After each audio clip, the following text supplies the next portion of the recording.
Cool day. Over 1,000 streams on this thing. That's pretty humbling. So thank you. I don't know where that's probably relatively minor as far as podcast universe is considered, but for me, I think it's pretty awesome and amazing, and made me do like a triple take and be grateful and thankful. And I was actually we have a member at the gym, and he does these like old man reviews or something like that of the workouts, and they're pretty funny. And he was talking about him today, and some of the other members were like, "Oh yeah, I think those are really funny." And I think some of what he posts is obviously in jest, but there's also this part of it that I think if you've been coaching for a long time, and if you've taken a lot of classes, or you're in on the joke of the programming, right? You like know where it's headed, and you know the stimulus, and you know why you're programming this particular workout. I think sometimes you forget about like what it is like to be on the receiving end of that stick, as just a member who just shows up every morning, might not even look at the blog or the webpage or the Instagram handle to see or the app, whatever it is, to see whatever the workout is going to be. They just step in the door at 5:30 or 5 a.m. And 5 a.m. I was catching up with a old friend of mine, and we haven't seen each other in a while. Sam, he's one of the owners of CrossFit One Nation Needham, it's a gym I used to go to and coach at a little bit.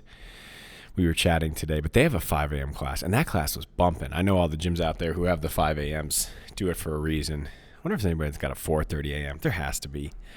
Lunatics.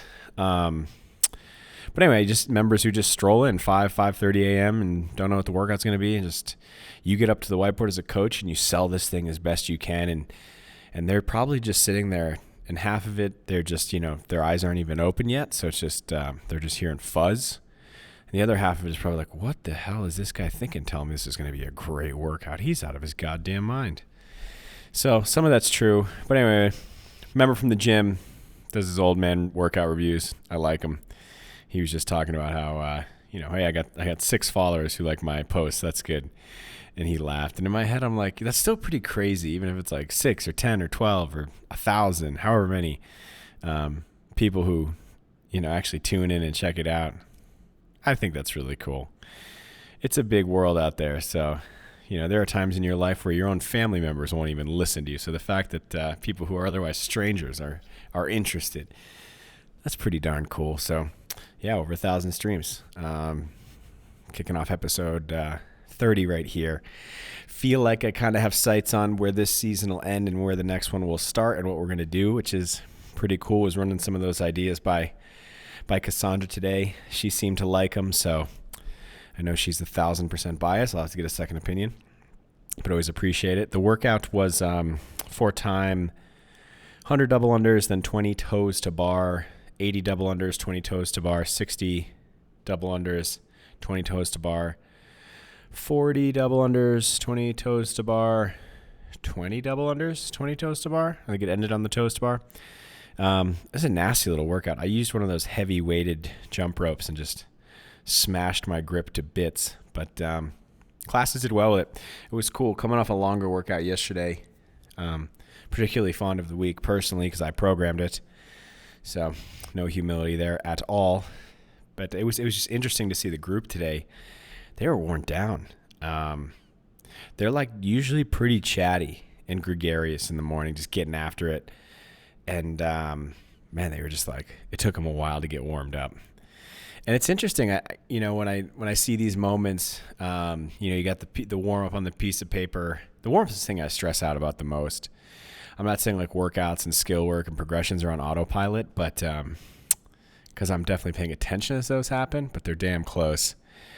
And but the warm up is always like you have to be so reflexive to like the skill level of the group, who's in the group, new person, how is the group feeling, where are they beat up from the rest of the week, and different classes are a little bit different beat up, and I don't know if enough coaches out there are doing that.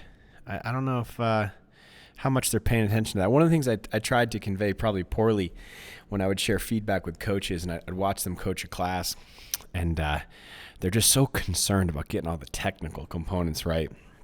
They were sort of like, was almost as if they were like rehearsing a speech in front of like a stuffed animal, or a mirror. And I would try and convey this idea that like you want to treat the group, you want to treat the group like the group's an individual. And if you were sitting down and having a conversation with an individual, or you were maybe teaching somebody one-on-one, you would pause every once in a while and you would check in, and you'd be really tuned into how does it look like they're feeling? Where are they at? Are they keeping up? Do they seem lost? You might even ask some rhetorical like, how's everybody doing? Or how are you doing? And I think sometimes with bigger groups, we lose sight of that, right? Like there's like a mood and tenor to the entire room based on how the group is feeling as a whole. And you might have some standouts. You might have some people feeling really good. Someone else that I kind of crossed paths with when I used to be on seminar staff, he said, when you're speaking to an audience, you have, I think it was, you have allies, you have passerbys, and I forgot what the quote unquote negative was, not detractors. But basically you see, it's like the people in the group who are like paying attention and they're actually doing the reps you tell them to do, and they're following along and they're nodding their head, and maybe they laugh at some of your corny ass jokes that you've used 1,000 times. And then you kind of have your passerbys, and then you have your detractors. And in most classes, I don't think there are a lot of detractors. There are people who, a little bit more chatty. I am this member. I'm chatty. The gym is a social time for me. They're a little bit slow to move along with the warm up. So I don't think they're as big of an issue in this environment. It's probably just allies and a lot of passerbys in this sense. But basically the concept was like most of the time you're speaking to the allies, because the allies will kind of help rally the rest of the group. And then you're probably spending, you're not spending a ton of energy trying to always like reprimand and whip into shape kind of the detractors, because that becomes your whole class. And I think if you do a good job with your allies, they'll kind of do it for you in a nice way. But you don't see a lot of those people in gyms, I think. At least I don't. And I don't think you need to like reprimand them. You probably never really need to reprimand them, but like rein them in unless whatever they're doing starts to redirect the group as a whole. But yeah, that's something I see with a lot of like new and even experienced coaches that they're just they're thinking too much about those details and missing out on what is the relationship they're having with the entire room of people. I try and think about that a lot, maybe too much. I always thought it was an interesting insight, but it's in my own head, so of course I do. What else was I doing? Talked about the workout. Thought about a phrase I don't like. That was a day. I don't know how I feel about that phrase. That was a day. I said that today out loud. I was kind of annoyed at myself. There's some other funny work lingo that came up. But, man, I was folding clothes. The other night I was talking about being on the phone chatting with a buddy. I was folding some clothes, and it's something I really like doing. And I've talked about before how I like a lot of, I don't know if I even want to say menial, because they mean something to me. But I just say smaller tasks, the kind of get shit done tasks. And as I was folding clothes, I remembered a piece of advice that a relative shared with me once, and he kind of said, there's an art to everything. And then he had this really interesting, and I don't even know where it came from. And I was young when I heard this, so I totally could be not remembering it correctly. But basically, in acquiring a skill, you need to rehearse something very well 48 times. I don't know where that number came from. This could all be bullshit, but I remember it. It's stuck in my brain. But he would say there's an art to everything, and he would use different examples. And there's overkill with this one.